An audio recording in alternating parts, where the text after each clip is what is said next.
I would like to introduce you to this evening's moderator, Dr. Mark Myers. He is a professor of education at Xavier University. Good evening, everybody. Now, this is a forum for the Sycamore Community Schools School Board candidates. We are using the League of Women Voters format. Please hold all applause until we are finished this evening. There are many here who favor one person. If we applaud each as everybody speaks, we'll have less time for questions to be answered. At the end, we can give everybody a rousing ovation. First, I'd like to introduce you to our 5 candidates to my right. First, we have Diane Adamek, David Evans, Nick Frankowski, John Mercurio, and Paras Parker. Candidates will have 2 minutes each for their opening statements and 2 minutes each for our closing statement. For each question raised, the first response will be 1.5 minutes, and then everyone else will have 45 seconds to respond. We have some timekeepers keeping a track of time. You'll see signs to issue as we count down for 1 minute, 30 seconds, and at the end of each question. Committee members are passing out index cards and will be collecting your written questions and then sending them on to the screeners. Now, please remember, all the questions need to be submitted in writing. All questions will be screened for relevance to avoid duplication and to ensure the appropriateness to the office. Personal questions or attacks on any candidates will not be acknowledged. Please word your question in a general way so that all the candidates can have a response to each question. If the screeners do not understand the question, it will not be asked. At the end of the questioning period, each candidate will have a 2-minute closing statement. After that time, the candidates will be available to meet with any voters informally. Are there any questions before we get started? Seeing none, let's get started with our opening statements, and first we'll lead off with Diane Adamek. Thank you, Dr. Evans. Thank you to everyone here, and thank you also to the PTOs for putting on this format. As I was introduced, I'm Diane Adamek. I'm a 12-year board veteran. I've served 4 years during that time as board president elected by my peers. I have a degree in electrical engineering, and I have an 18-year career with Procter & Gamble, serving 8 of those years in Asia. My husband Tom and I have been married for 28 years and have lived in Blue Ash for the past 18 years. I'm the proud parent of 2 Sycamore alumni. And right now I dedicate a lot of my time to community volunteering with specific emphasis on children and education, 2 of my passions. During my 12 years on the board, we have a lot to boast about. We have top academics. We're consistently in the top 10 in the state as measured by the niche report. We also are in the top 10 in the state for most diverse districts. Our new state report card continues to challenge us to exceed and meet higher and higher levels of student achievement. In terms of finances, for the last 12 years, our expense growth has been less than 1%. We also made a 5-year levy last for 12 years, which we're very grateful for the community for passing a new levy this last year. And we're at a very reasonable tax rate. We continue to be in the bottom third of 25 districts in Hamilton County and around the surrounding area. We've also made significant progress in terms of our communications and our community engagement. And again, with a levy passage of 61%, that's an area that we're really proud of, the support that we have from our community. Tonight, I hope that you haven't already decided who you're going to vote for, that I will show you why you should vote for me on November 7th. Thank you.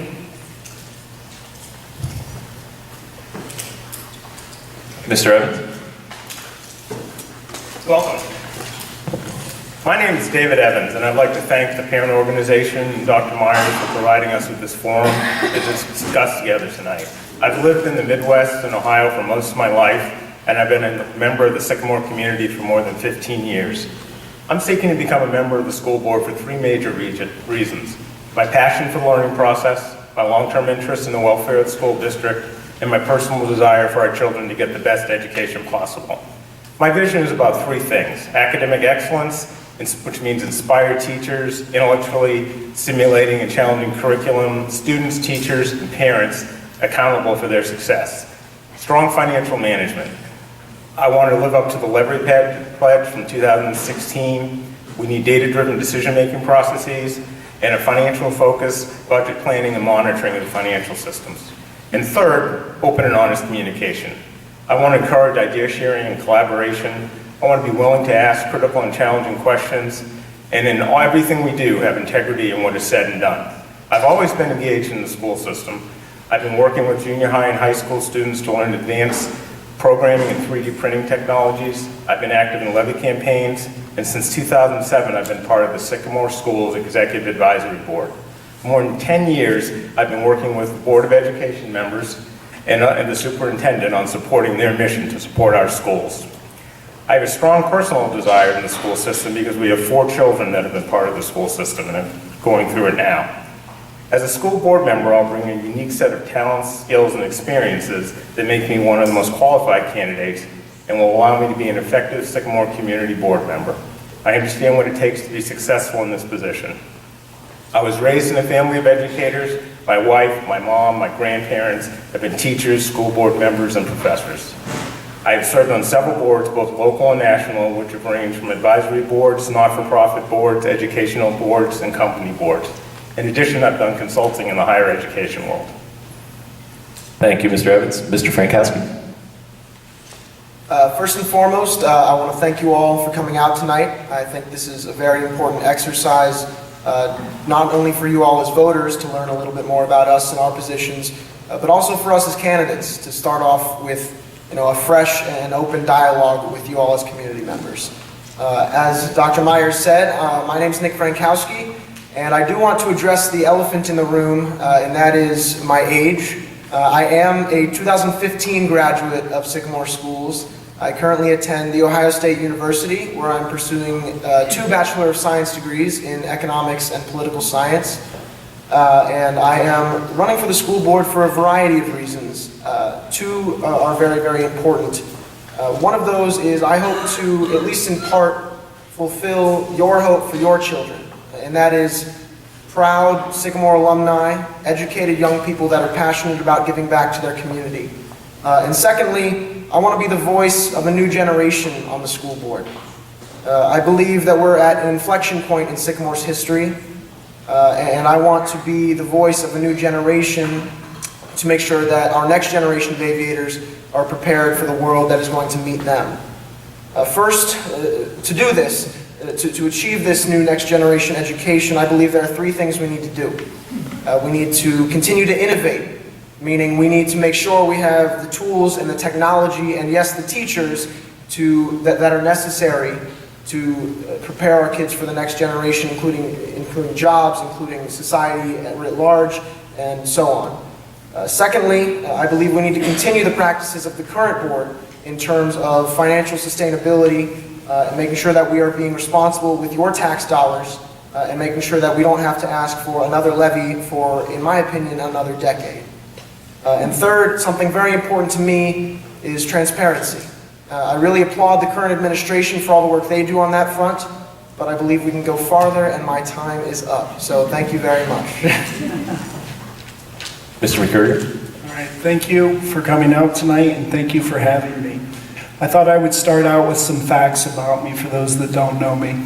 I've been married to Kathy for 17 years. I'm a father of 5 current aviators. I have 1 in every school building in the district. High school, junior high, green, and twins born on April Fool's Day in Montgomery Elementary. I moved into the district in 2003 for the same reason that most of you did, for the fantastic schools. I immediately became involved with the schools in 2004 when the district failed its first and only levy in the history. Over the next 6 years as a member of the Sycamore Planning Commission, I built several tools that help the district and are still in use today. These tools help with enrollment, facility planning, communication, and lobbying. I've been a Sycamore School Board member since 2009. I've been a legislative liaison for the group for the last 4 years. I'm a native of Northeast Ohio, where I attended public schools. I came to UC for civil engineering. I have my master's in environmental engineering. I started my own independent engineering consultant business in 1997. And I did get involved with the schools when Kevin was 2. He's a sophomore now. My platform is that we live in a vibrant community of constant growth and regrowth. I want to run for re-election and be re-elected to this board because I want to continue making decisions that attracts families, empty nesters, businesses, and the highest quality teachers. We have a formula for this and we've executed on it well. It's one of rewarding your superior staff at the same time maintaining moderate tax rates. Since being on the board, I have spent an incredible amount of time reducing expenditures outside of the classroom and working to preserve state funding and obtain new funding. Oh, thank you. Ms. Parker. Good evening. Thank you so much for being here. I'm going to help you out with my name. My name is Paris Parker, Par, like in golf, and then is. That's a technical definition of it. I am a very proud Sycamore graduate. I graduated from Sycamore Schools in 2001. My love for education has always shined. My grandmother, we moved to the States from overseas, and now my husband and I are parents of Sycamore kids, one current Sycamore student, a first grader at Montgomery, and then a 2B aviator who's 2 years old. And you know, as a parent now, and as an educated adult now, I just value so much of the boards before us that serve to help us succeed. My platform is all around exposure to achievement, and I think Sycamore has done a fantastic job with that. I feel like I'm a product of that. I'm the head of talent for a company called 8451. We're a subsidiary of the Kroger company. So if you shop at Kroger and get coupons for the things that you love, my company is the one that produces those. I get a lot of nods for that one.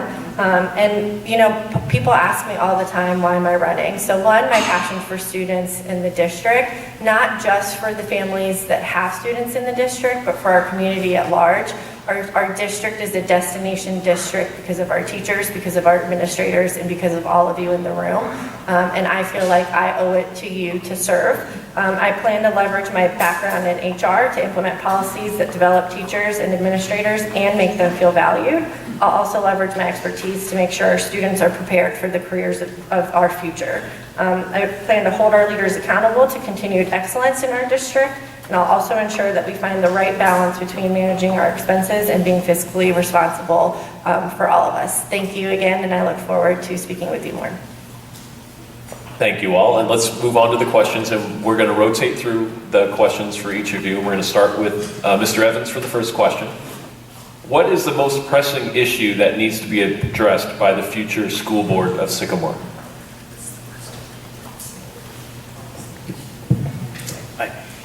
I think the most pressing issue that's on the table right now for the Sycamore School Board is the teacher negotiation.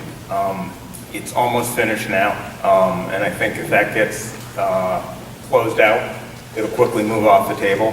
But I know there's a proposal in place, and that needs to be ratified by the teachers. Hopefully, it gets to their union level, and they're in agreement with it. But if not, then that's the most important part. That's the heart and soul of the district and the academics that get provided. So right now, I have to say, since that's an open negotiation, that has to be the most pressing district issue today in the district. Mr. Frankowski. In my opinion, I would say transparency is extremely important, especially we just passed a new levy that's millions and millions more of your tax dollars that we are being responsible for, and I think we need to be as transparent as possible with that. I'm the only candidate up here who's proposed joining the Ohio checkbook, for example, and I have several steps that I think the district can take to become more transparent and make sure we remain as accountable as possible to you all as the taxpayers and members of the community that we can. Mr. Mercurio? Well, I think that state funding is always at the front of a wealthy district like Sycamore. We used to be 25%, 26% state funded. And the way this tangible personal property tax phase out is going to play out is it's going to take us down into the single digits by 2023. It used to be a tangible tax, was a local tax on local school or local businesses that went to local schools. That got replaced with a CAT tax now, which is a broader tax that casts a broader umbrella over other businesses other than inventory business that It's still a local tax on businesses, but then that money goes to the state and then gets reallocated on their reallocation plan. We're set to lose $4 million per year forever going, 45 seconds, thank you. Ms. Parker. Thank you. I think our most pressing issue is how fantastic our district is, and we can't fall asleep at the wheel. And that's all of us up here who are wanting to run for elective office, and it's all of you who took your time to be here. Sycamore didn't become great because Tinkerbell showed up. It became great because it has a great community. We have great teachers. We have great administrators. If we don't stay on top of that, other districts are catching up and will catch up. And I know all of you, I'm assuming, moved here not just for the backyard, but for the schools and what this community has to offer. And I think when you're doing great, it's really easy to lose track of all the things that make this district great. I agree with Mr. Evans regarding our teachers. We can't lose our teachers. Those are the folks that spend the most times with our kids and help them achieve. Ms. Hadwick? I would echo Mr. Mercurio's comments about the loss of state funding. That is an issue that's not completely outside of our control because we've worked hard to lobby our legislators, and we've had several interventions that have actually helped that. But in the end, if we lose the tangible property tax, we're faced losing $12 million out of our budget, which is a huge hole. And the state's answer tends to be have your taxpayers replace that. And well, that's not been the answer that we've accepted. So we'll continue to work hard on that. But I would say the loss of that tangible property tax is our most pressing issue. Thank you all. We'll go on to the next question. And for this one, Mr. Mercurio, you'll have the first response. Is Sycamore doing enough to develop and retain talent? Why are we bringing so many administrators from outside the district instead of promoting from within?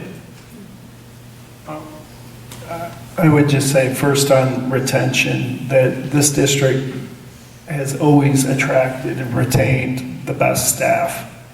We've benchmarked against all other districts. We know this because people come and they stay.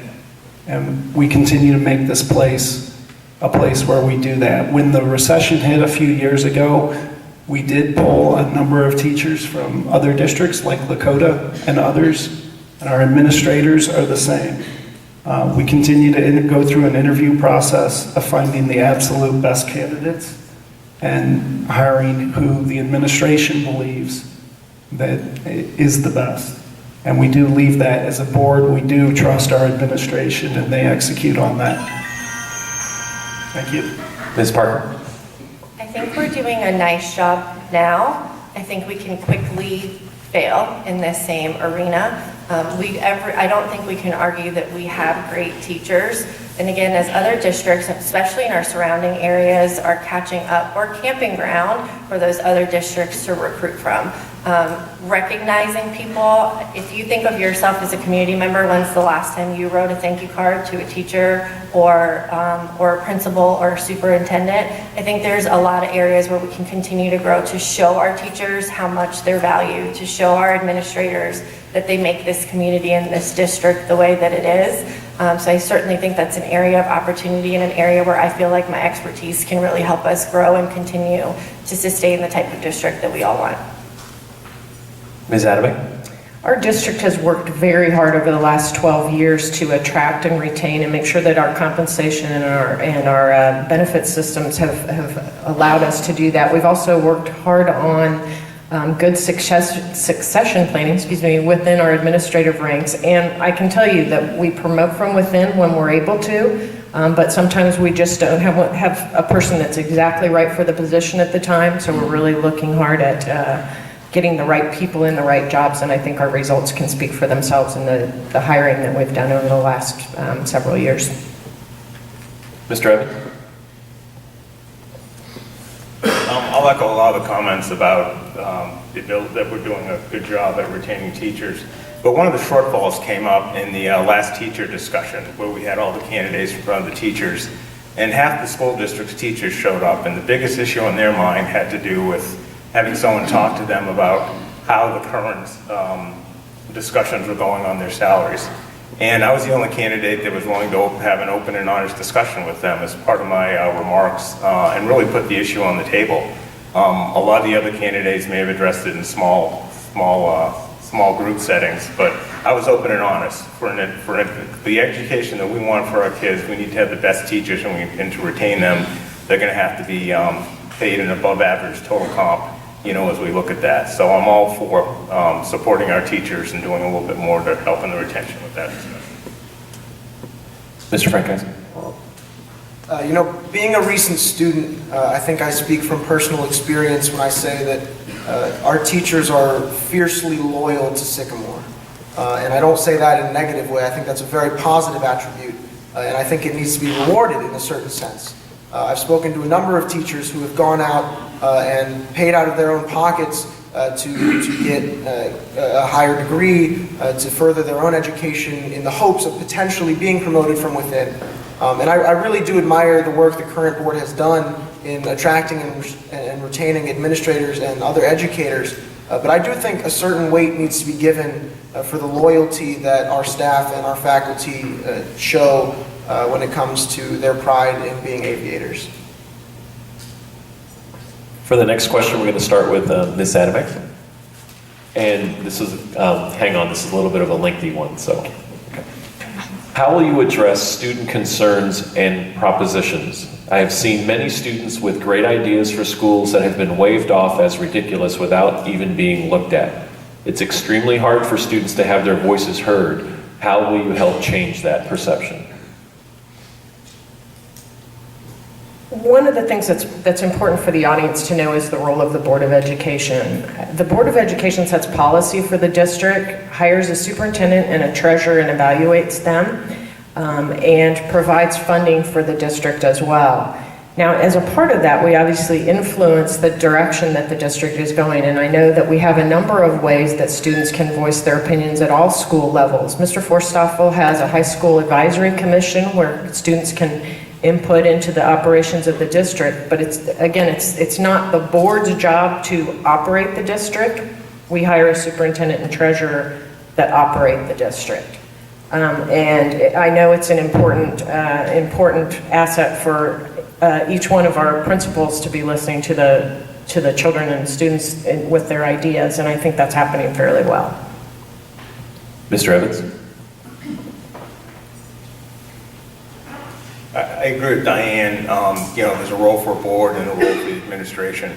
One of the things that I see, though, around the district and in the district buildings and in talking to my children is that there's a school newspaper and there's a lot of information that gets flowed, and students' opinions actually get floated up through the school newspaper into the articles. I spend time reading those just to see what some of the other issues are that are going on in the school district. I assume the administration and the teachers, pay attention to what the students are thinking, but I certainly think that's an avenue and a venue that could get more attention for the students to have a broader voice. Mr. Frank?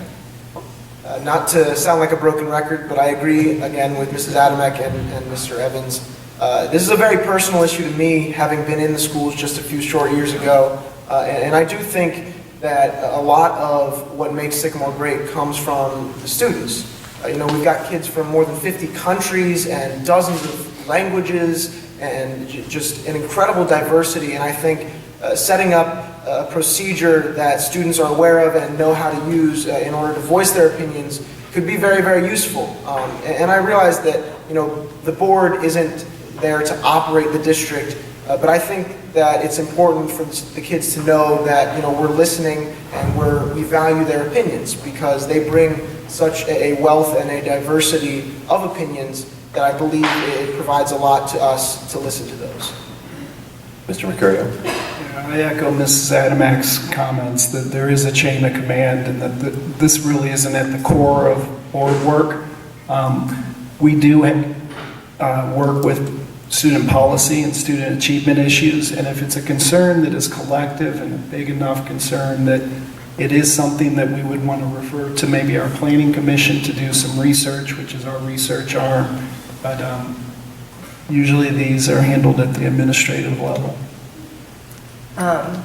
broken record, I guess. I completely agree with Mrs. Adamek as far as the role of the board. I also think that same question is one of the reasons I'm up here today. When I was a student at Sycamore, a bunch of us had some questions around some Foursquare rules, and we actually had a teacher who helped us, guided us to put a proposal together to present it to the superintendent, and I'll never forget how empowered I felt for having that voice. So while it's not the role of the board to potentially hear that directly, I certainly think there is the role of the board to help the superintendent hear. He can't hear all 53 voices no matter how great he is, and he's at everything all the time. So how do we help to collect data, bubble up stuff, come up with innovative ways that can potentially help support our principals and our administrators to hear more voices more frequently. For the next question, we'll start with Mr. Frankowski. Is the district doing enough to communicate with taxpayers in the district who do not have children in the Sycamore schools?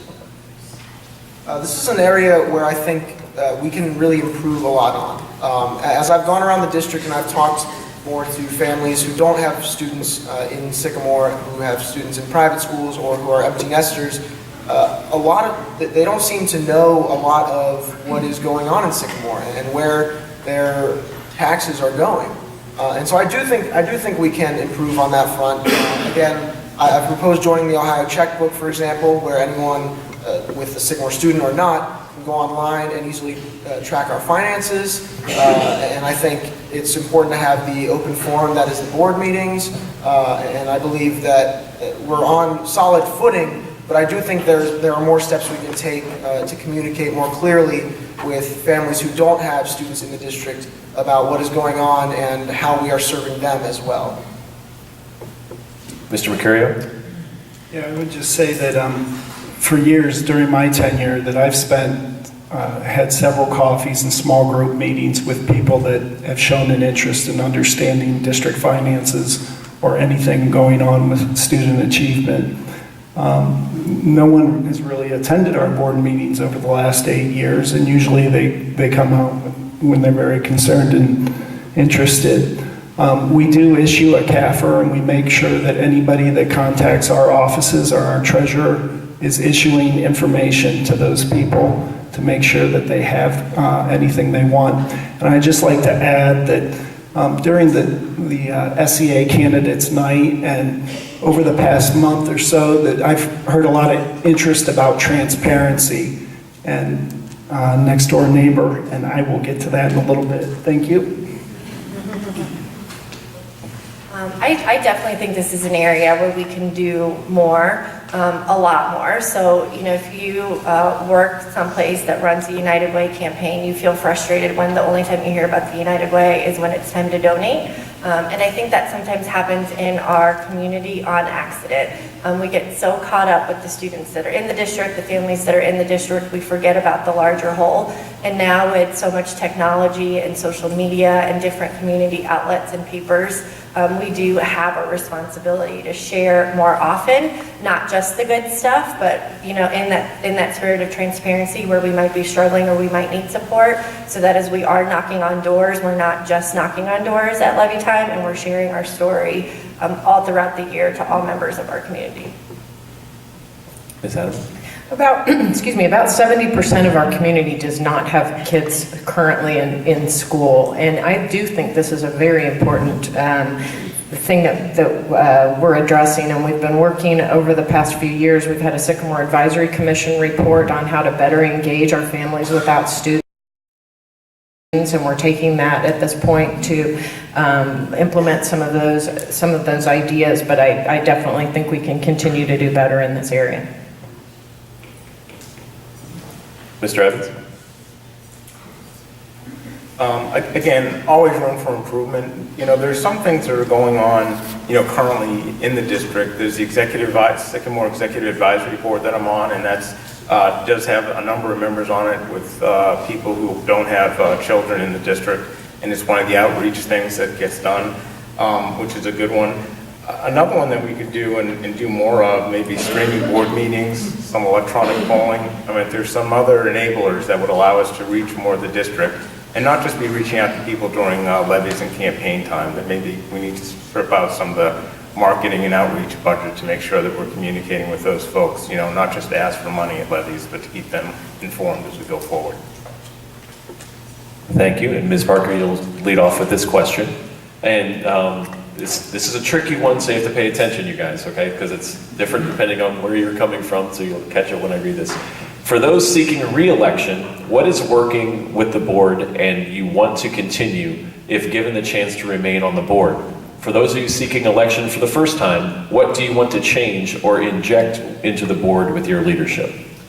For me, it's two things that start with the letter T: talent development and transparency. And we've talked about transparency a little bit, but I do think communication out, storytelling, advocating for the district, not just the board, not just the superintendent, not just the teachers, but how do we engage the community to tell the district story and to be advocates for the community is something that I'm really passionate about. The next thing is talent development. We spend a good portion of our time together talking about that. That's an area that I've been leading for over 15 years of my professional career. And it's a really critical part of our students, our community, our teachers, our administrators. There was a question around succession planning. That doesn't happen by accident. We have to be really intentional about rewards, compensation. How do we show teachers that they're valued? How do we tell their stories? How do we hear their voices? And those are two areas that I'm extremely passionate about continuing to learn more about where our current gaps are in the district. A big part of the board's responsibility is to look at data to support the superintendent as he or she has recommendations, and to also challenge and bring, you know, we see so many innovative things that our students are seeing. There's also innovative ways to look at talent development. Lastly, not a part of the two T's, but one part of a really effective board is how the board works together. And while I'm an immigrant, I'm a Sycamore student, while I might be different from some of the board members, I'm committed to working together to solve in the best way for our district. Is that it? I would say one of the things, and it's absolutely the clearest thing to me that's working well with the board, is we have 5 individuals that are talented, intelligent, well-spoken, thoughtful, and care very deeply about this district. We do not always come to the table with the same viewpoints, but we are able to look towards what's the right thing for our students, what's the right thing for our district, our residents, our taxpayers, and make our decisions that way. And we always treat each other with respect, and that's something that absolutely needs to continue. Mr. Evans? On the change front, I know as a parent, one of the challenges I always hear and feel from the students is around testing. Currently, there were 24 tests that came through the state of Ohio. It was recently reduced to 21 through a lot of work from superintendents in the local district here and in other districts coming together to do that. I think we need to still continue moving in that direction and try and condense that. The federal number of mandated tests is about 17. We're still well above that number. We have some end of year tests that, you know, the value of that relative to some of the other educational time may be better well placed. So that's something that I'd like to talk about changing. Mr. Francesco? Whenever I talk about changing things at Sycamore, I almost feel like I'm nitpicking because I'm a very, very proud product of Sycamore, and I hope at least that I'm evidence that we're doing a lot of great work. But two things that I think are very important to me at least are transparency, as I've talked about multiple times, and bring a unique perspective. On the transparency front, I worked as a legislative aide with Cincinnati City Council, where I helped, I read and analyzed and annotated the $1.6 billion budget for the city, made some recommendations to the mayor, some of which were actually adopted, and communicated daily with constituents about how we were doing that. And I think the board members, all being parents, I think having parent perspective is obviously very important, but I think it leaves some blind spots, and I want to fill those spots as a recent student and kind of bring a different vision for the district. Mr. McCurry? I would say what's working for us the most right now is our 4 legislators. Our 2 senators and 2 representatives are working tirelessly for us because of the penalty that we're receiving with the tangible personal property tax loss, and they understand that our district has been run better than the state government. They have bills in place, and every time we see them, they update us with the latest provisions that they've included. There's a fair funding provision, tweaking the funding formula, and looking to delay the phase out by reducing the rate of the phase out. There's also a Senate Bill 216, which is the Public Deregulation, School Deregulation Act, which could ease the mandates on us as the funding disappears. Thank you. We'll move on to the next question for this one. Mr. Evans, you will lead off for this one. What experience, if any, do you have with special education, and how would you support special education in the district?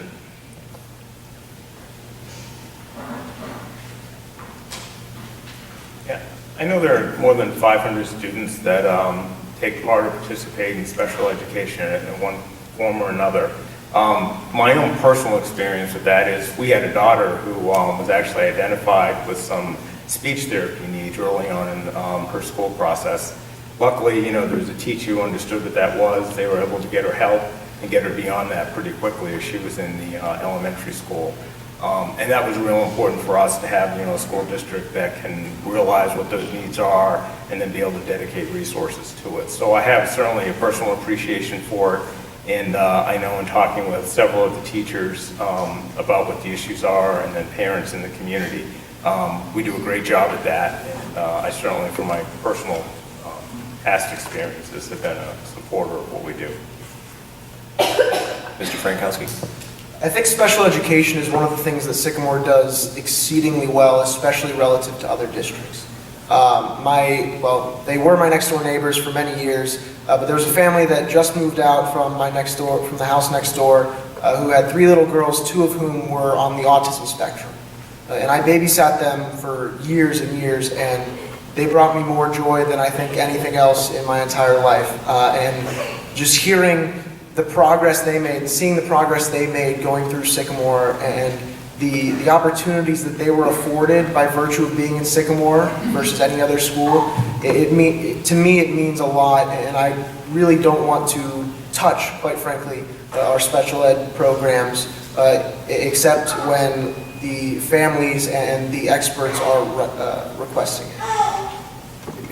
Mr. McCurry.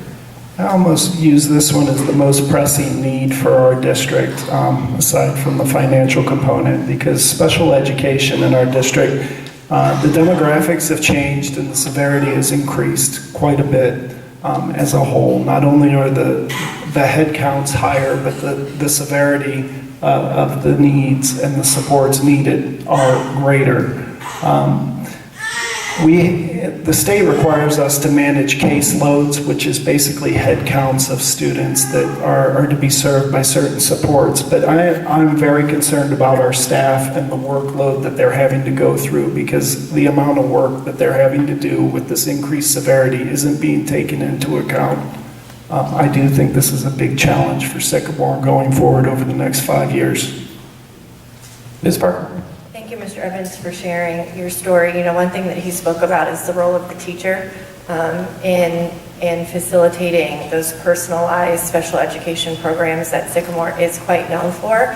I think another area we need to focus is those needs are broadening. So as we think about mental illness, attention deficit disorder, what are the things that we're not looking at today that we ought to be paying more attention to, and making sure that our teachers aren't spread too thin to offer those personalized assessments and experiences, that we really need to make sure that all of our children have the same opportunity to excel in this district, and that we're not losing sight of the new things that we're learning about that's going to cause us to learn new ways of helping students. Ms. Hanneman. Someone mentioned earlier, Sycamore is a destination district, and it's absolutely also a destination district for families with students with special needs. We know that Children's Hospital actually recommends us as one of their top districts for families to move to. So I think we need to continue supporting it in that way. And on a personal note, one of the things I'd like to do as a board member is get out and see what's going on in our classrooms, what's going on with our kids. I got to spend several hours at our adaptive PE high school baseball game out at the Field of Dreams a few weeks ago, and it was absolutely amazing. So I do try to get out to see what's going on from a personal standpoint. Thank you. For this next question, Mr. Mercurio, you will lead off. And there are many youth sports organizations in the area, some serving only the Sycamore area, youth and others serving youth beyond. How do you feel the district should partner or support these organizations? Well, as a founder of a youth sports organization that is for Sycamore to get kids to play for their high school instead of the craziness that's going on in club sports, we developed this program for the kids because the kids came to us at U12 and asked to play together with their friends, to play competitively, realizing that in Sycamore that the kids here are probably going to get it done with their brain and not through sports, and that they look to sports as a microcosm of life, and to get those great things out of it, we formed a club that I think is absolutely fantastic. It's incredibly popular, and several people have joined it, and it's really reinstating what community is all about, and this is what it was like when we were kids. Thank you. Ms. Parker? Look, I think sports are important. I ran track when I was at Sycamore. I'm going to take the question in a little different way. What I would love for us to see is the same support our community provides to sports. We provide to the Lego Club and the debate club, and we encourage our students that maybe aren't out there running or kicking a football, but are using their skills and their abilities in a different way. I think when you think about being an inclusive district, we've got to show recognition for more than the folks that play football and soccer and softball. Those things are really, really important. I think we need to balance a little bit and show that there's a lot of strength in math club and science club. I work for STEAM-focused organizations. We are running out of scientists and engineers, and we need these folks to build the confidence and build the skill while they're here with us. Thank you. Ms. Adwick? One of the things that I think makes Sycamore such a special place is the wide variety of opportunities for our kids. And you can really see that at the high school level, but all down through every school. And so I do think it's absolutely important for us to be supporting sports, but I'll echo Ms. Parker's comments, the theater, the arts, the Lego League, the math activities. I think that's part of what makes Sycamore special, and I think we need to continue in that vein. Mr. Evans? And I agree with the affiliation and the partnership side of supporting the different activities. I think the community bonding is tremendous. I know as we take children and have them spread out among other different areas to play different sports activities, it's not the same as when they get to, stay within the current district and bond with their teammates and friends. The affiliation and partnering is good. I think the one thing to remember though is, from a financial standpoint, there are lots of financial strains in the district, and I wouldn't want to overstep what we're doing by siphoning off finances for academics or some of the other in-school things that we already have a challenge with financially. I'd rather keep it at kind of the partnership and affiliation level and support that as much as we can, like the boosters do. Mr. Frankowski? On a bit of a personal note, I actually did not start my schooling career at Sycamore. I started at a tiny little private school, which was focused almost exclusively on sports. And I don't know if you can tell, but I'm not the most athletic guy up here. So when I came to Sycamore, I was very, very excited for the breadth of opportunities that I was exposed to. And by the time I graduated, I'd been in, I believe, 11 theater productions and probably 24 choir performances and a host of other things. And I think that's one of the things that makes Sycamore great, is that we're not an exclusively sports-oriented place. And I think we need to continue along that path. And like Mr. Evans said, making sure we're keeping our priorities in line when it comes to finances. I think that's very, very important as well. But making sure that we are keeping ourselves open to developing everyone's individual passion is something very important to me. For the next question, we'll start with Ms. Adamek. Should the district build new buildings for SJH and Green, one or both? And if so, how will we pay for them? That's actually a very timely question. We are in the process right now of a district-wide master facilities planning process. And it's a 3-step process. We've taken the first step, which is an assessment of our buildings. The next step is some visioning to tell us where we want to be long-term. And then the third step is to actually answer that question. So I don't have an answer for it yet. I have some concerns about those buildings, and I can tell you that when we rebuilt Mapledale, what we found is that the cost of actually continuing to invest in that building and keep it up was greater than the lifetime cost of building a new building. And so that decision became a very easy one for the board because we were continuing to put money into a building that was 50 years old and wasn't really set to serve our students. Having been through that process, I feel like I'm capable of helping to make that decision and walking through it and thinking through all the different aspects of that kind of a decision. Mr. Evans? To the first part of the question, should we replace or rebuild the buildings? My answer is yes. The timing is a question mark, and I think the study that Diane referred to is going to answer the question on timing.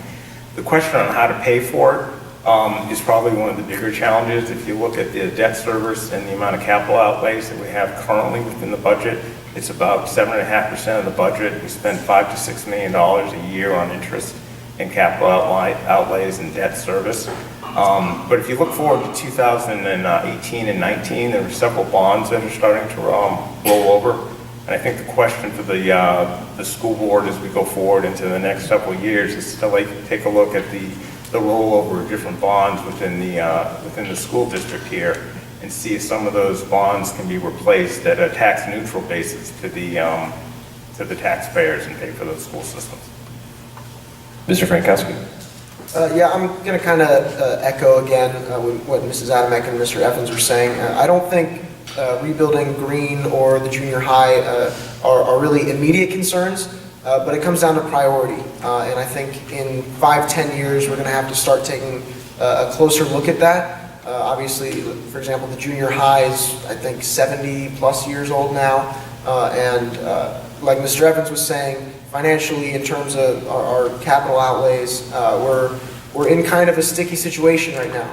But I think in the next couple of years, we're going to be afforded an opportunity, especially after the completion of the studies that Mrs. Adamek was talking about, and we're going to come to some decision points. And I think it's just a matter of priority, and if the timing is right, I think we should do it. Mr. Mercurio?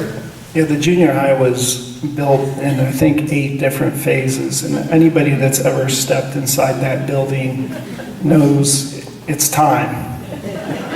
But I agree with Mrs. Adamek that we need to get around the data and look at it, but I'm pretty sure I know the renovate to replace ratio, and with today's learning environments. The 1998 bond issue that was used to build the stadium will likely be coming off in maybe around 2020, 2021. I don't have it right in front of me. That could be a good time to bring that in to make it not tax neutral, but a very low increased tax. Thank you. Ms. Parker? I totally agree on the data. I've actually been asking the question about the junior high since I was there a while ago. More importantly, part of the transparency is not just reporting out to the community, but also listening to the community and understanding the community's perspective on those buildings, the whys, having open dialogue, also really critically understanding how the budget will be impacted. And we cannot sleep on the recommendation of the superintendent, as he or she, in this case, he, continues to look at the essential factors that we need to consider when we make the final decision about what building to do and when. And I think those 3 things, community involvement, data around just the buildings and the budget and the recommendation of our superintendent who stays close to that are all critical components, and it's not you just look at one thing and the answer is there. This next question will start with Mr. Frankowski, and this is a fill-in-the-blank question. We know Sycamore schools are successful because I'm here right now, maybe, running for school board. No, I think we know Sycamore schools are successful because of the people it produces. I know Ms. Parker is a Sycamore alum. I'm a proud Sycamore alum. I'm sure a couple dozen of you out there are Sycamore alums. And if you're not an alum, you've got kids in Sycamore, or you're some way attached to these schools. And just the people and the quality of the people that we produce, it's astounding. When I go around the country for things, when I'm up at school at Ohio State, when you say the name Sycamore, what comes to mind is A, the quality of education, and B, the quality of people. And I think our reputation really speaks for itself when it comes to the track record of our schools, and I think we need to maintain that and really step it up a notch going forward. Mr. Mercurio? Yeah, I would just say that we do survey our graduates, and we're always finding out that they feel extremely well prepared when we ask them questions upon coming back. Our state rankings have always been high. Our staff is incredible staff.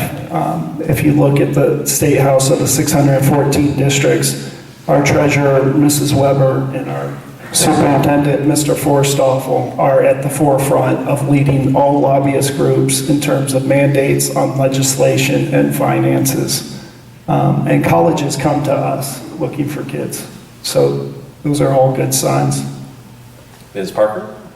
Teachers, administrators, parents, and all of us.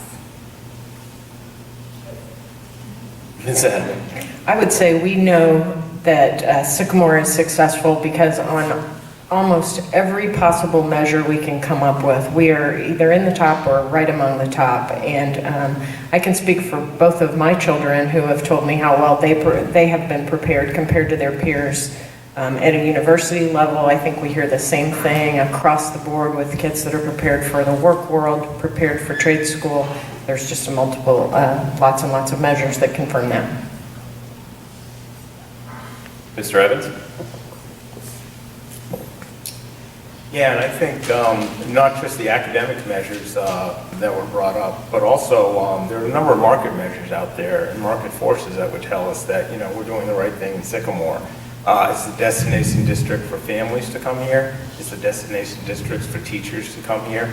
And if you look at the $1.6 billion of real estate assets that have elevated valuations compared to, some of the neighborhood counterparts, a lot of that has to do with the community and the strong school systems. I think there are a lot of great benchmarks to say we're doing the right thing. This next question, Ms. Parker, you'll lead off with this one. I apologize, it's a little lengthy one, so follow along with me if you can. Although thankfully there seems to be a resolution with the teacher's contract, it's important to understand where you stand on the issue. Tell us your view for or against the teacher's position and why. So this one's a really personal one for me, both as a student of the district, a parent, a community. I was drinking water and I turned it off. This one's a really important one for me as a parent of the district, as a product of the district, as neighbors and friends who are teachers. A couple things. So if I put my HR hat on, every single year we should be looking at comp, we should be looking at total rewards. I don't know how many times today and over this time period I've been researching our district and creating my why for running. We say we're a destination district. We just talked about the junior high. We're not a destination district because of the buildings. We're a destination district because of the leaders that run those buildings. I think if we don't look at those things year after year and we don't communicate the whys behind things are happening and not happening, we are going to lose the folks that make our district phenomenal, I promise you. So I think evaluation of the data, evaluation of when we say we're a destination district or we're top of the top, we should be looking at data for top of the top. I also think respect and transparency to our teachers, and this is two-way. How do we have more open dialogue? How do we have more teachers at board meetings like we did last time? Having open, candid conversation should not just happen when there's a negotiation happening. We should be talking to each other. We should be talking to the community all of the time, and we all play a role in that, and we all owe a ton to those teachers and administrators. Ms. Adame? Sorry, my microphone wasn't on. We have reached a tentative agreement, which we've announced, which means that we are in agreement at this point with a settlement, and so of course I agree with that. I can tell you that negotiations are a two-way process, not unlike when you're buying a car or a house, and both parties come together and need to work out the terms of those. That negotiation works best when it's done at the table with the two parties that are charged with that, and that's actually in fact how it worked, and we came to a resolution. So we're happy, believe it's the right settlement for the community, the teachers, and especially our children. Mr. Evans? Yeah, as I had mentioned before on one of the other answers to the questions, we had a forum with the teachers about 2 weeks ago. Half the teachers showed up, or approximately half the teachers in the district showed up to talk about this very issue. And I was very clear with them that, I expect to have a district that has above average academics, and that expectation comes with, we want teachers that are much above average.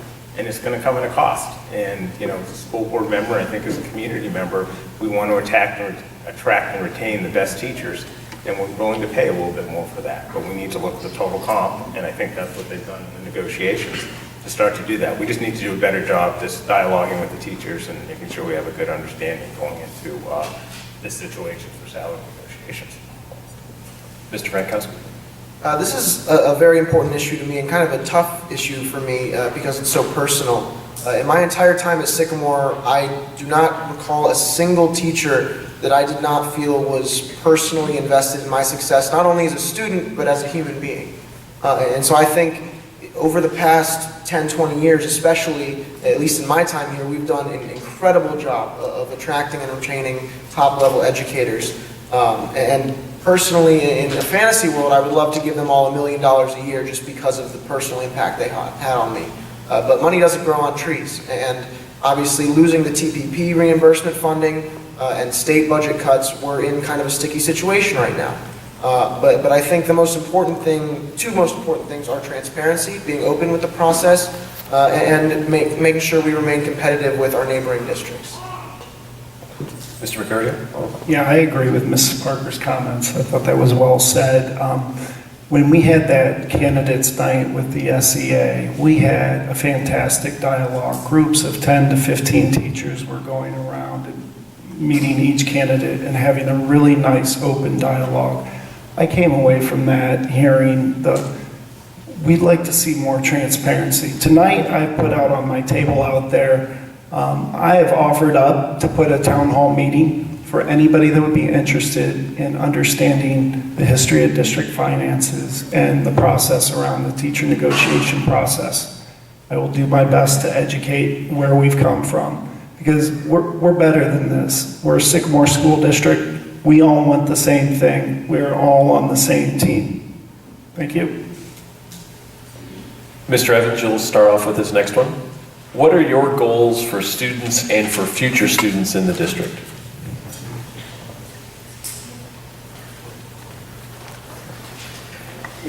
I didn't start this process of getting involved in the Sycamore School District to break the school district. This was a destination place for us.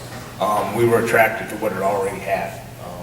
The excellence, academic standards, high graduation rates, a number of different opportunities from an academic standpoint with different courses, different course rank availability from honors courses up to AP courses. And my expectation for students today and going forward is that they take advantage of the great opportunities they have to do some of the advanced technology work I was talking about, the 3D printing, and that they go on and apply that as they go on to leave here or go on to either direct employment or go on to higher education. So my expectation is for them to really take full advantage of the opportunities that are within the district right now. Mr. Frankowski? Another very personal issue for me as a recent student, kind of being on the inside out and knowing what is working for students and what's not working for students, having been a student. I think Sycamore does a great job preparing kids for college and for the workforce. As for my expectations for the future, to kind of echo a little bit of what Mr. Evans was saying, making sure that kids are exposed to the technology they need and making sure that they just have that exposure and have those opportunities so that they kind of have a base level of knowledge for going forward, and making sure that we don't leave anyone behind. One of the few weak spots on our state report card was our kindergarten through third literacy when it came time to bump kids back up to where they needed to be. And that was one of the few spots that we were not excelling at, and I think we need to make sure that we don't leave anyone behind.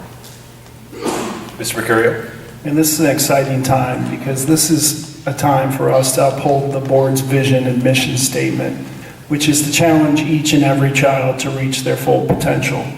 Over the past 10 years or so, there's been an incredible amount of tools and technology that's available to collect data on children and students. It's now, the analysis part is now here where we can quickly respond to that data in real time, rather than taking a test in the fall, waiting for the spring, and not being able to react until the following year. With the implementation of Mastery Connect and many of the other things that teachers have been doing for years, we've been able to bring enrichment and intervention opportunities to really move kids that need it. Ms. Parker? Just a few thoughts here. First and foremost, having the right talent that feels valued and is recognized. Supportive innovation, and not just supportive innovation, but really understanding and supporting what is needed to prepare our students for the future. I talk a lot about exposure to achievement, or if they can see it, they can be it. What they're seeing is going to change daily, and we've got to stay caught up. And I can't go to work tomorrow without mentioning data. So I think looking for recommendations from our superintendent based on data comparisons, and specifically observations of other best-in-class districts who might be doing things better than we are, and understanding what our gaps are so that we continue to be a destination district. Ms. Adamick? I am 100% bought into the mission that we are on, and I can tell you that the board revisits this on a very regular basis when we make decisions, and that's to provide challenging, inspiring, and engaging educational experiences to equip students with critical skills to promote intellectual, social, emotion, and physical growth needed to be highly successful in college and or careers and to be productive citizens. I think that pretty much sums it up. Mr. Mercurio, you start for this next question. And what political or societal changes do you foresee that could have an impact on Sycamore's future? I think the changing demographics, that's actually how I got involved with the schools in the first place. Is I work in GIS professionally, and our demographics are changing quite a bit in this district. Sims is now the first building that is over 50% non-white. We have our ESOL population has increased dramatically. The severity of our special needs, the demographics of this district are changing dramatically, and we need to be able to respond to that quicker than later before it starts escalating too fast. Ms. Parker? I'm going to tell a personal story. So I'm an immigrant to the States, Muslim, born in Pakistan. My husband is sitting right up here, very handsome young man. He's Black and Christian. Our kids, there's not a lot of our kids running around in our district yet, but there are a lot of kids that have stories like ours. There's a lot of community members that have stories like ours. So I think as our society continues to change, if they can see it, they can be it, doesn't work if they can't see it. And that's a lot of things. It's not just color, it's not just religion, it's learning styles, it's communication styles. It's how we innovate, how we manage conflict. And I think those are all things that are happening now and are going to continue to happen faster and faster and faster. And our district has done a great job over the years of keeping up with what's going on. It's happening faster now. Technology increases the speed of everything. And so ensuring that our kids have things to see so that they can be it is a critical responsibility of the board and our leadership. Ms. Adamick?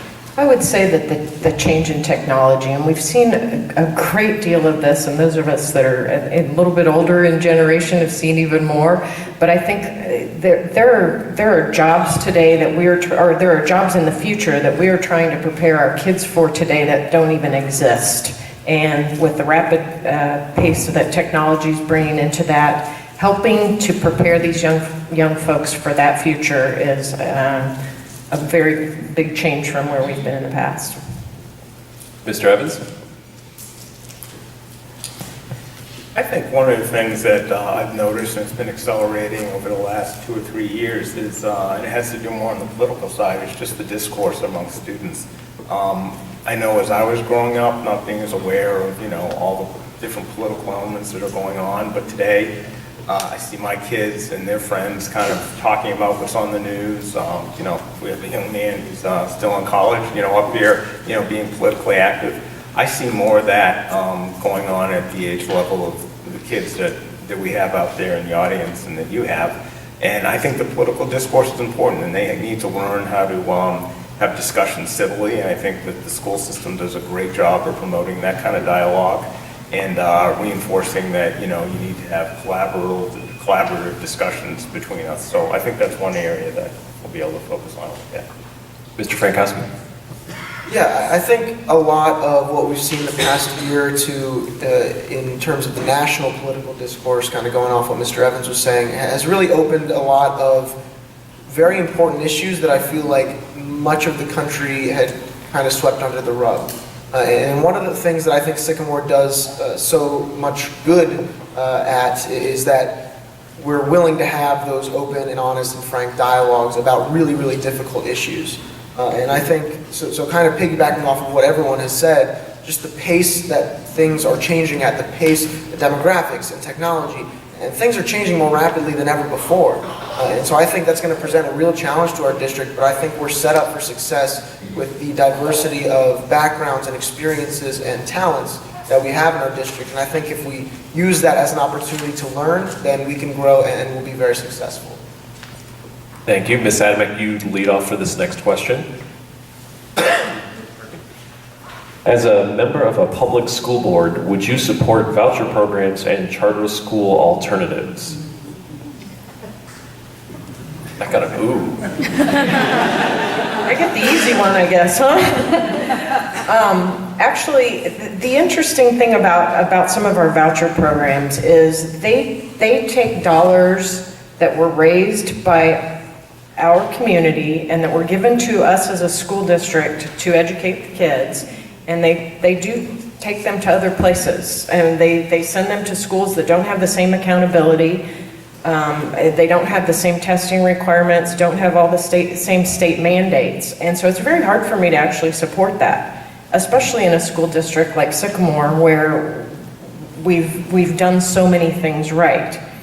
Now, on the other side of that, when a district is failing, it's very hard for me to support continuing or to not allow options for kids in situations like that would let them go to a great school.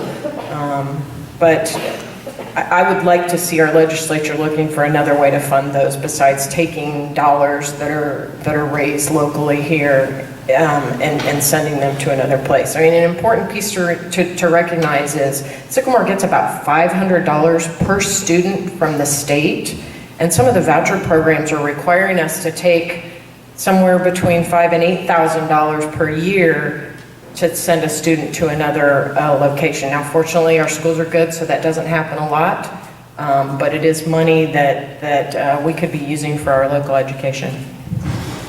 Mr. Evans? I know I've gone out and researched some of the data on my own, looking at this, looking at the reading levels in the voucher or charter schools in Ohio versus what the average is for the state. The reading levels for the charter schools are a little higher, but the math levels are lower. And if you look at the amount of money that gets pulled out of schools and then moved into these other districts, it creates a challenge for the district the money's leaving from. And then you look at the test scores of where the money's going to, and you don't always see the results you want.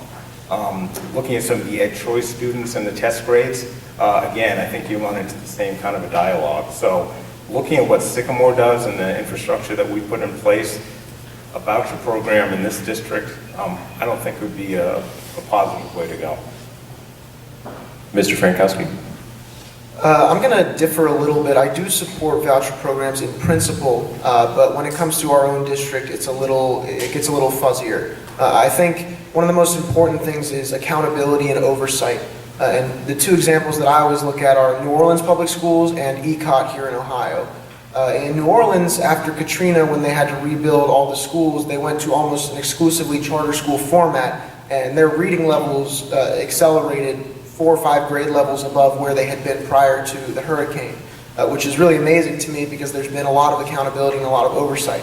Here you see ECOT, they're funneling money to political campaigns, there's a lot of corruption going on, and they've inflated their own numbers, and so it has not been held accountable and has not had proper oversight. So I think provided that the funding mechanism does not take money from us and that there's proper oversight, in principle, yes, I would support it. Mr. Mercurio? Yeah, I think all these candidates spoke to the issue well.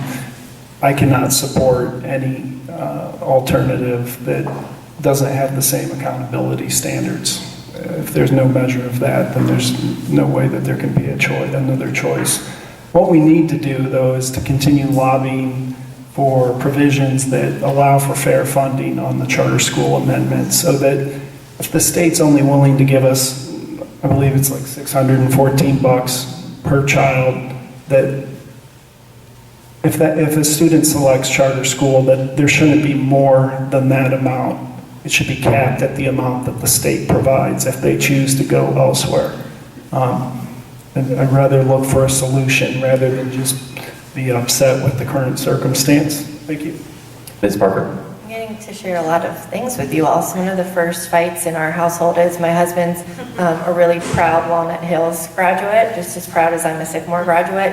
And in that district, it makes sense, right? When you're looking for a house, you want to know, are you going to get a voucher? Are you camping out at night to get your kid in the right school? I get why it exists. What I want is for our district to tell the story that the need is less and less, that people are wanting to take advantage of those vouchers and charter schools less and less because Sycamore is providing what they're looking for. Sycamore is telling the story so that they don't have to look outside to fulfill the needs of their family and their kids.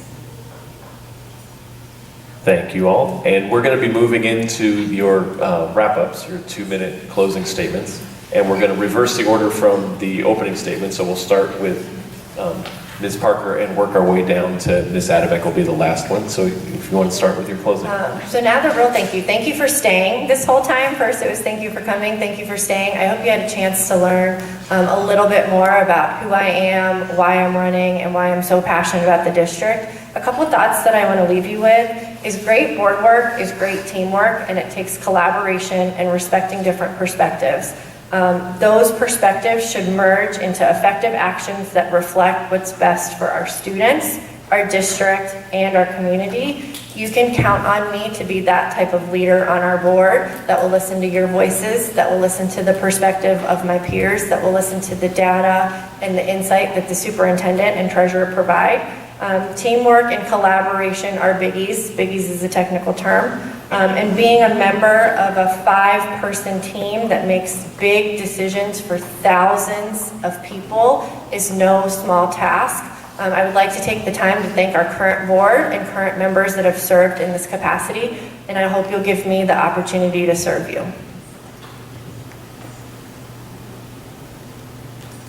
Mr. Mercurio? Okay, yeah, I too want to thank you for coming out this evening. This is well attended, and I hope you share that information.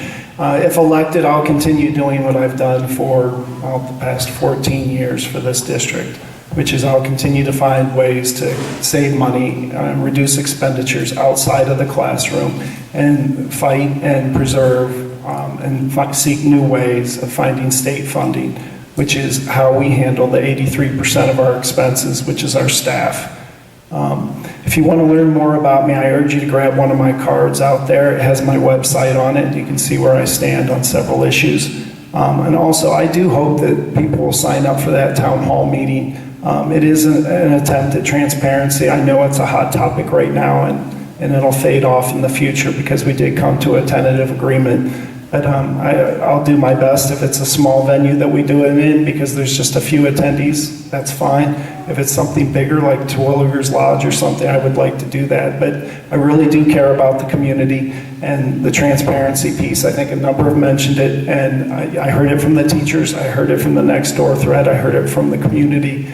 I'm willing to engage and do my best to show you what has been done in the past.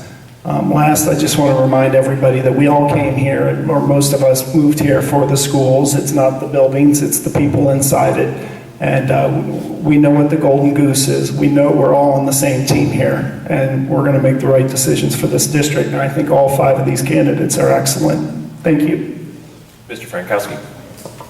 Yeah, thank you all again for coming out and for staying. I think, like I said at the beginning, it's very, very important for us to have a dialogue, for you to learn about us, and for us to learn about you. So thank you for that. I think one of the real blessings of being in Sycamore is that any of the 5 of us could just be mixed and matched on the board, and we would still have an incredible district. That being said, I think I do bring something unique to this race, and I would bring something unique to the board, and that is the perspective of a recent student. And I think that gives me a forward-thinking vision. I think that makes me passionate about our current students and about the next generation of students. I think I can fix the blind spots that the current board may have. Not that the current board is doing a poor job at all, but just add to the conversation. I think it's a valuable perspective to add. I'm passionate about innovation, making sure our teachers and our students have the tools and technologies they need, making sure that we're on a sustainable and responsible financial path, and most of all, making sure that we're transparent and that we're able to have things like this where you all contribute and we're able to be open and honest with all of you. So I hope that this was an informative night for you, and I look forward to talking with some of you more out in the foyer out there, and I hope I can earn your vote. So thank you again. Mr. Evans. Again, thank you for everyone for coming tonight. At the ballot box, you're going to have a choice to make between the candidates on this platform tonight. For the incumbents, you can make decisions based on their record. I know I will. For the other 3 candidates, you'll have to decide on who has the qualifications. I have a bachelor's in engineering from MIT. I have an MBA from Harvard Business School. Then you're going to have to say, well, who has the capability and the experience to do the job? I have a lot of senior executive experience, both in and running businesses for GE Aviation, GE Medical Systems, and TESIC. And also have board-level experience in multiple organizations, including nationally recognized boards such as the U.S. Air Force Museum and the Federal Reserve Bank of Cleveland. And 3, most importantly, who has the passion and has been engaged with the school system. As I mentioned before, I've been involved in the school system for 10 years, learning, supporting, and helping to drive major policy-level issues that affect our district. I started down this journey more than 10 years ago because I cared about my kids and their education and the school district that was going to be nurturing and enriching. I didn't just decide to run for school board yesterday or last month or this summer, but I did start preparing more than 10 years ago to be the most knowledgeable parent I could be about the school system to support my kids with an education that I could work to support. And in this election, I'd like to work to support your children as well. So when you go to the polls on November 7th, remember that the school board is a significant position of responsibility. If you look at the last complete fiscal year, the budget for the Sycamore Schools was 4 times that of the operating budget of the town of Montgomery and twice the operating budget of Blue Ash. The liabilities of $184 million that are entrusted to the school board and the $178 million of assets to be maintained is not insignificant. Over the 4-year term of the board members, they'll be spending more than $300 million of your taxpayer money. Please take a look at the people in front of you and ask, who am I going to write a $300 million check to at the voting booth? Elections have impacts, and so I encourage you to get out the vote and vote what's in the best interest of your children, the teachers, and the school district. I pledge to maintain and improve the excellent district and be an effective steward of the assets that have been invested. Thank you, Mr. Evans. Ms. Adame. Sycamore is easily one of the best school districts in Ohio, and I want to be a part of continuing to make sure that that tradition is continued. I've been a part of outstanding progress, both fiscally and academically, and in communications over the past 12 years. As an experienced board member, I'm still committed to ensure that Sycamore serves the district's children, families, employees, and taxpayers with the excellence that our community expects. And as board president, I've also demonstrated how to lead others in those efforts. With the 3 seats up this November, and 2 incumbents running and 3 new people, I'd ask you to think a little bit about the continuity that's needed on the board. I can tell you that it takes about 4 years to actually learn this job. There's a lot that happens that we don't see very often. So I think that that's an important piece. I have a flyer in the back if you'd like to pick up some more information. I also have a Facebook page. You can call or email me. I'm happy to talk with anyone. My broad business skills, my leadership experience, and my long-time commitment to the community give me the capabilities to help lead Sycamore Community Schools for the future. I would be honored to serve on the Board of Education for another 4 years, and I humbly ask for your vote on November 7th. Thank you. I want to thank you all, and I would ask you to please give all of them a round of applause.